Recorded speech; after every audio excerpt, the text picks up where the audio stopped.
kayak gini. Cari aja strategi trading yang win rate-nya tinggi, pasti profit. Kedengerannya kan logis banget ya.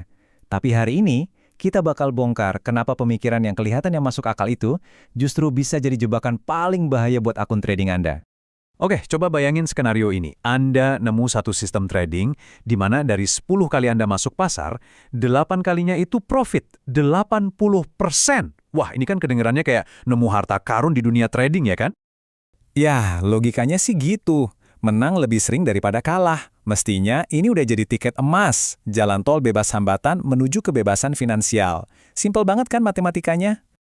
Nah, disinilah letak paradoksnya. Kenyataannya di lapangan, justru banyak banget trader yang punya catatan kemenangan luar biasa, pada akhirnya akunnya malah ludes. Bangkrut. Aneh kan? Kok bisa gitu? Dan ternyata, masalahnya itu bukan di strateginya. Sama sekali bukan. Jadi apa dong? Jawabannya ada pada matematika yang seringkali nggak kita sadari. Ada sesuatu yang tersembunyi di balik angka kemenangan yang kelihatannya bagus banget itu.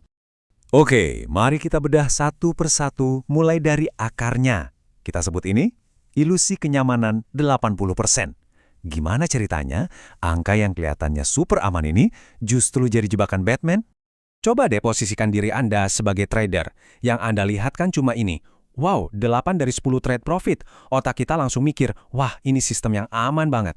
Rasanya profit itu ngalir terus, risikonya kecil, dan kita merasa pegang kendali penuh. Nyaman banget kan rasanya? Tapi, di balik rasa nyaman itu, ada banyak hal penting yang sering banget kita lupakan. Misalnya, berapa sih rasio risk to reward-nya? Jangan-jangan 2 kali kalah itu bisa ngabisin semua hasil dari 8 kemenangan tadi. Atau lebih parah lagi, gimana kalau cuma 1 kali kalah langsung bikin akun ludes?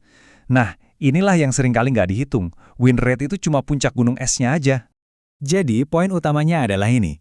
Kita harus benar-benar paham, win rate itu cuma ngukur seberapa sering Anda menang. Udah, itu aja.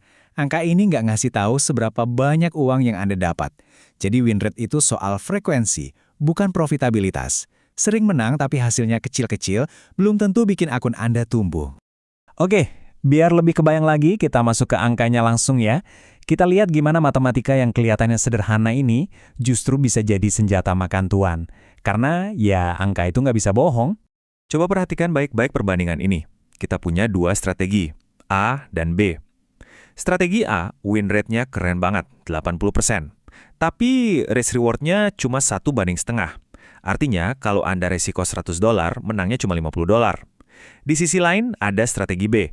Win rate-nya kelihatan jelek nih, cuma 40%. Tapi lihat risk reward-nya, 1/3. Resiko $100, kalau menang dapat $300. Nah, sekarang pertanyaannya, dari 10 kali trade, kira-kira mana yang lebih profit? Strategi A yang sering banget menang, atau strategi B yang lebih sering kalah? Spontan pasti banyak yang jawab A kan? Yuk kita hitung bareng. Oke, ini hasil strategi A. Dari 10 trade, dia menang 8 kali. 8 dikali $50 dapatnya $400. Kalahnya 2 kali. 2 dikali $100, ruginya $200. Jadi profit bersihnya $200. Lumayan lah ya, tapi coba kita bandingin sama strategi B. Dan ini dia yang mengejutkan. Lihat, strategi B. Dari 10 trade, dia memang cuma menang 4 kali. Tapi 4 kali $300, itu udah $1.200. Kalahnya emang banyak, 6 kali, jadi ruginya $600. Tapi totalnya, profit bersih $600. 3 kali lipat lebih besar dari strategi A. Gila kan? Ini bukti nyata bahwa sering menang itu percuma kalau sekali kalah ruginya besar. Ada kutipan yang pas banget buat ini. Yang membunuh akun itu bukan seberapa sering Anda benar, tapi seberapa besar kerugian Anda saat Anda salah. Ini intinya. Jangan sampai kita teralihkan oleh frekuensi kemenangan. Yang penting adalah seberapa besar kita bisa kalah. Dan ternyata, masalahnya bukan cuma soal angka dan hitung-hitungan, ada yang lebih berbahaya lagi, yaitu jebakan psikologis yang muncul dari rasa percaya diri yang berlebihan. Jadi begini nih, biasanya spiral kehancurannya.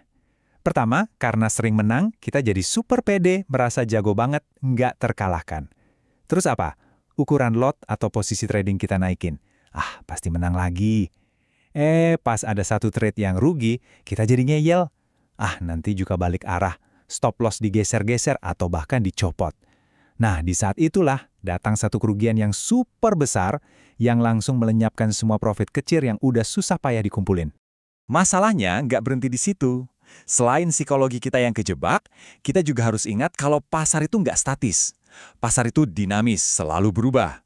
Nah, strategi yang tadinya kayak juara bisa tiba-tiba jadi payah banget. Begini, pasar itu kan ada siklusnya. Kadang dia ranging atau sideways aja, bolak-balik di situ-situ doang. Nah, strategi yang win rate-nya tinggi, misalnya strategi breakout, biasanya hancur di fase ini, kena false signal terus. Tapi, begitu pasar masuk fase trending, wah, strategi ini jadi dewa. Win rate 80% itu bisa banget tercapai di sini. Masalahnya, fase trending itu nggak abadi. Begitu pasar balik lagi jadi sideways, ya udah, performa strategi yang tadinya hebat itu langsung anjlok. Oke, jadi kalau win rate tinggi itu bukan edge atau keunggulan yang sebenarnya, terus apa dong yang kita sebut sebagai edge sejati dalam trading? Nah, edge yang sebenarnya itu dibangun dari 3 pilar ini. 1. Positive expectancy. Artinya, secara hitung-hitungan, rata-rata kemenangan Anda harus lebih besar dari rata-rata kerugian Anda. 2. Manajemen risiko yang kokoh. Nggak ada tawar-menawar, risiko harus selalu kecil dan terukur.